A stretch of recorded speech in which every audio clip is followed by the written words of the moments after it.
योग और ध्यान में 108 को एक पवित्र संख्या माना जाता है और ऐसा भी कहा जाता है कि मनुष्य के शरीर में 108 प्रमुख ऊर्जा के केंद्र होते हैं।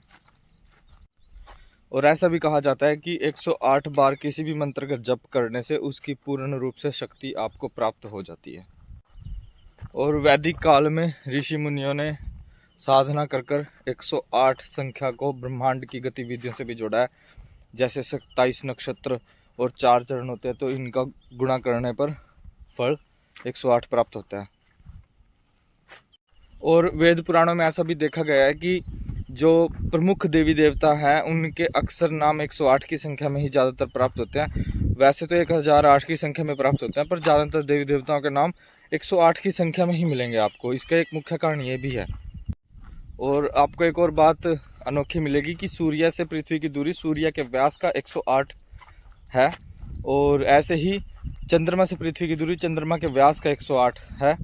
इस वजह से भी ये कारण है कि 108 की संख्या को आध्यात्मिक दृष्टि से प्रमुख माना जाता है। और मनुष्य के शरीर में 108 चेतना के प्रमुख केंद्र भी होते हैं, जिनसे हम अपनी चेतना को जागृत कर सकते हैं। ये भी एक मुख्य कारण है कि 108 की संख्या को अति महत्वपूर्ण माना जाता है। और केवल अपने सनातन संस्कृति में ही नहीं, बौद्ध धर्म में भी 108 मानवीय क्लेशों का उदाहरण मिलता है। और जैन धर्म में भी 108 मानव के गुणों का विशेष महत्व है। तो इस हिसाब से भी 108 की संख्या काफ़ी महत्वपूर्ण हो जाती है।